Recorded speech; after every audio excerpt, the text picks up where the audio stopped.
Thanks for watching the John Mendola Show. We are driven by McCarthy Tire and Automotive Centers. Let's talk Old Forge Blue Devils football. Joining us right now is the head football coach, Mike Schuback. How's it going, Mike? Good. How you doing, John? I'm doing very well. Well, a very good year for Old Forge, without a doubt.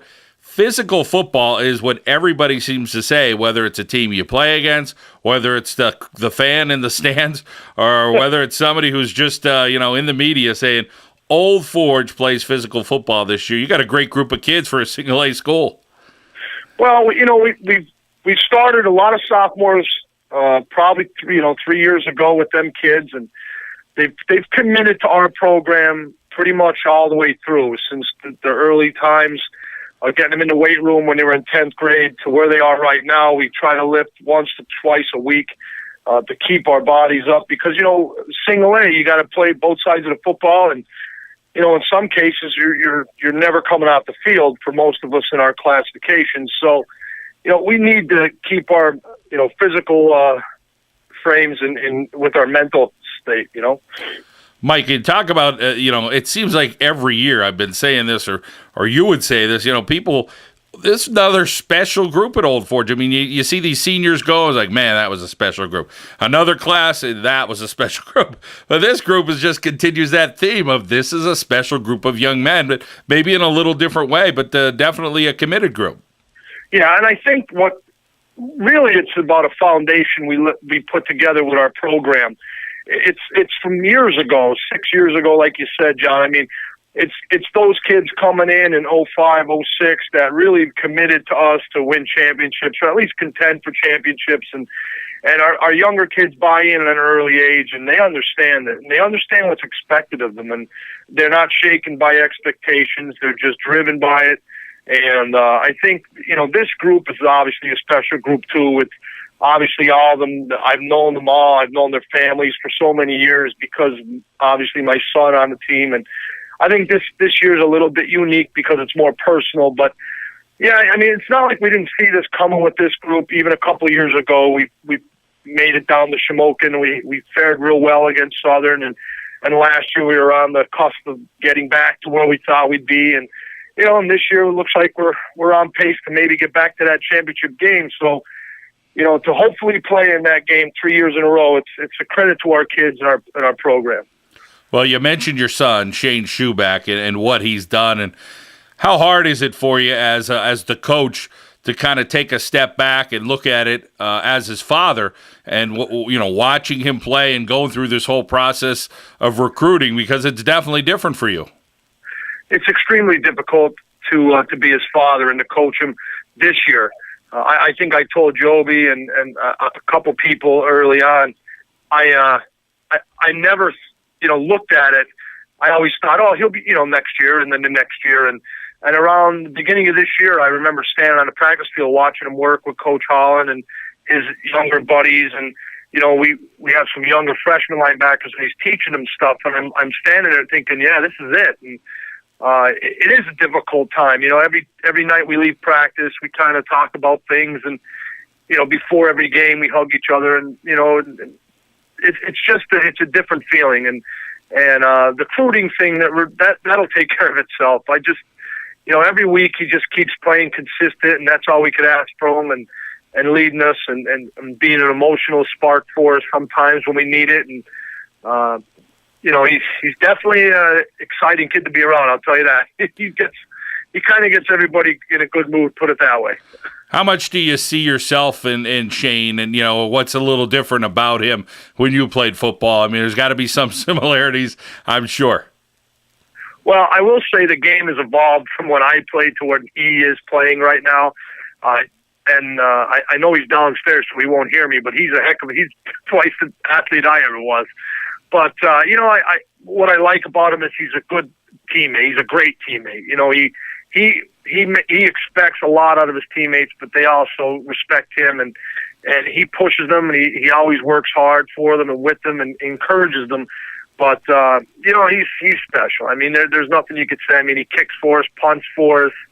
He could play in multiple positions offensively. He calls the defense for the last 2 years. But I think the greatest thing about him is I really see him as a great teammate. I mean, he doesn't care how many plays he makes as long as we win the game And if it's called upon for him to make a couple big ones, so far this year he has. You know, he's made a couple huge plays for us when we needed them most. And, you know, I think that's the whole motto of our team, never trying to overshadow each other, just be a team. And I think that's where we're at this year. But, you know, I think he's just a great leader, and he really committed himself to him and his friends this year. Old Forge Blue Devil head coach, you know, Mike Schuback joining us here on the John Mendola Show, of course, talking about his son, Shane, and we're talking about there's other kids on this team that are getting recruited. This is a heavily recruited Old Forge Blue Devil senior class, that's for sure. I mean, Shane's on the map, but you got the Paulish kid, and Joey Bruno's a kid, and then people look at Sequel. I mean, you got some other kids in there. People say, hey, this is a nice group of kids for a small community school.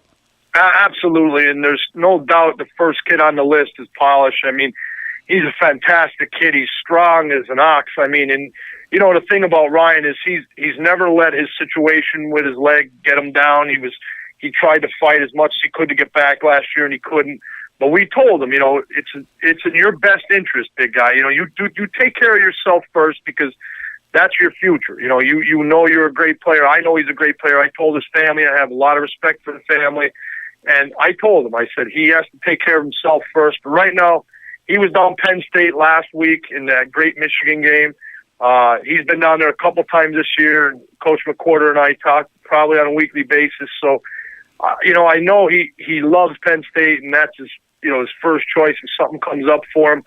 But Ryan told me before, a matter of fact, he told me a week ago, I mean, every door is open for him. His highlight film's out there now, and he's really established himself this year. I mean, he had a monster game Friday night, and last week he had a great game. And I mean, he's been very consistent for us all year long. So, he's a top caliber kid.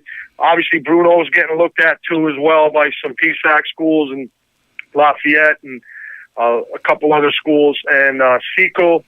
Obviously, again, Sequel's a big back. He's doing really well in the inside linebacker position for us this year, along with Shane. So, I think things will get a little bit heated up in probably about 3-4 weeks when some schools are finally done with their season. But believe me, the phone ring, and it's been ringing a lot this year. Mike Schuback on the John Mendola Show, driven by McCarthy Tire and Automotive Centers. What a first year for a starter in Brandon Yescavage as a running back. He's physical. He runs downhill. There's no fooling around. He does everything you'd like him to do, and he's a big kid and really doing well this year. Yeah, Brandon's a great kid. And again, I think that Shane and Brandon have been probably as tight as anybody for the last couple of, the last 5-6 years, and they kind of grew up together, basically back and forth, either staying at their house or staying at mine. But Brandon is an extremely smart back. He knows how to run the scheme that we're running this year. Actually, we put it in his 9th grade year, and it takes kids a little while to see it. And what we're really impressed with is the physicalness he's running the ball with. We didn't expect him to be this physical. And we've seen it last summer when he kind of came in at camp. He had great weight on, and he was fast. And now we're starting to move him around, too. We're putting him all over the place. If anybody's seen the game Friday, he caught a TD pass out of the backfield. He did some other motions for us. He started at the end for us.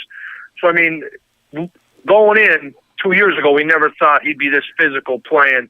And that's a credit to him and his work ethic. But he's really having a great year. And I know everybody kept saying, well, who's going to replace Brian? And we always said, nobody could replace Brian. I mean, what Bubba did is what Brian did, and nobody could replace that. So he had to be the best Brandon Yescavage that we have, and that's all we could ask for. And he's done that. I mean, he's established himself in our division. He's leaps and bounds ahead of everybody else. But we want an ultimate goal. We want a district championship. We don't, our division, we understand we're in our situation, but our main goal is a district championship. We want to get to that medal game. And the Old Forge Blue Devils are right there looking that prize in the eye. Obviously, the old cliche, anything can happen. But when it all shakes out in the end, I think a lot of people would like to see that rematch and see another physical football game between two very good football teams and represent District 2 very well. Well, it looks that way, but, like you said, John, you still got to play those games. And, we don't know who we're going to draw yet in the playoffs. We think one more win and we're sitting pretty with an extra home game. But the bottom line is, like you said, you got to take one game at a time and stay healthy. Like right now, we're pretty fortunate enough. Joe didn't play last week, but I think he'll. The way it looks right now is our training staff told us he's a go for Friday night. So we'll probably have everybody back Friday night up there, and we'll just take it from there. But there's no doubt that you got to take one game at a time. Well, I know you're soaking it all up, as you mentioned, with your son, the recruiting process. You're busy as ever with all this stuff going on, all the attention. But you always take some time out and talk to us, and we appreciate it, Mike. And we wish you the best of luck, and hopefully we'll talk to you in a few more weeks.